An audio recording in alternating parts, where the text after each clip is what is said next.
Brought to you by खाता book.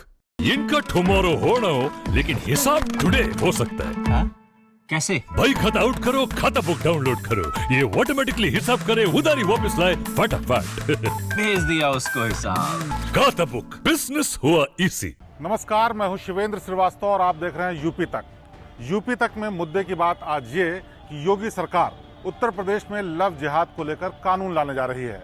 इस कानून के चलते 1 साल से लेकर 10 साल तक की सजा हो सकती है। दरअसल कई सालों से उत्तर प्रदेश में लव जिहाद के मामले सामने आ रहे थे, जिनकी शिकायतें भी सरकार को लगातार मिल रही थीं। ये मामले ऐसे थे जिसमें किसी हिंदू लड़की से मुसलमान ने हिंदू नाम बदलकर शादी की और उसके बाद उसको या तो छोड़ दिया या फिर जब सच्चाई का पता चला तो उनका परिवार बिखर गया।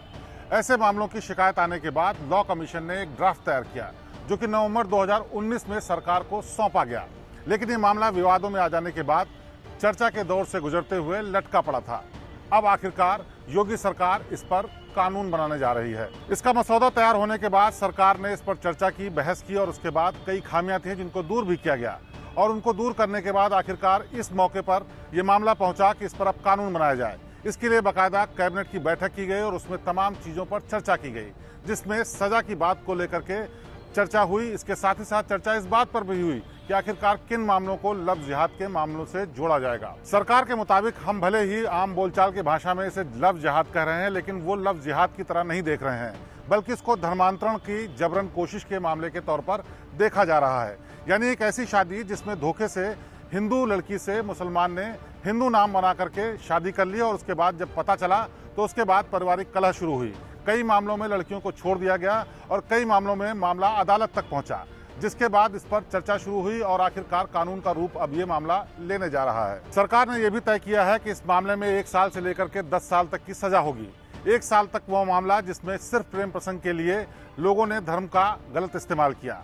3 साल की सजा उसमें होगी जिसमें किसी लड़की से नाम बदलकर यानी दूसरे धर्म का नाम बदल कर शादी की गई और उसका धर्मांतरण करा दिया गया। 5 साल की सजा उसमें होगी जिसमें ऐसे मामले में जबरन कोशिश भी की गई। इसके अलावा 7 साल की सजा उसमें होगी जिसमें कई लोगों के साथ ऐसा हुआ।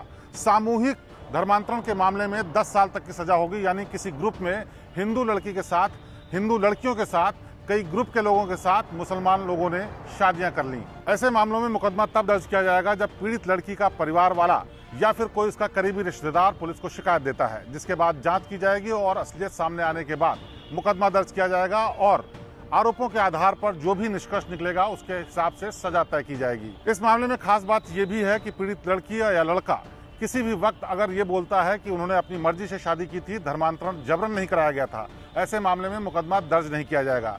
यानी कि ये जानबूझकर किसी को फंसाने की कोशिश नहीं की जाएगी, सरकार का ये दावा है। अब इसका कितना सही या बेजा इस्तेमाल होता है ये तो वक्त बताएगा, लेकिन जिस तरह की कोशिश यूपी में होगी सरकार कर रही है, उसको लेकर विपक्ष भी सवाल उठा रहा है। बहरहाल आपको ये भी बता दें कि यूपी के कानपुर में ही करीब 14 मामले ऐसे आए जिसमें SIT की जांच शुरू हुई और उसमें से 11 मामले ऐसे पाए गए जिसमें गलत तरीके से धर्मांतरण कराया गया, शादी की गई और उसके बाद लड़कियों को छोड़ दिया गया।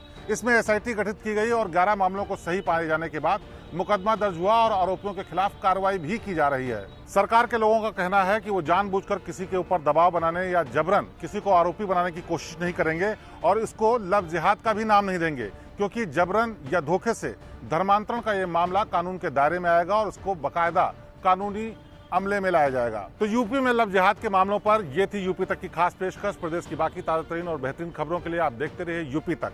आपसे फिर होगी मुलाकात, मुझे दीजिए इजाजत। नमस्कार।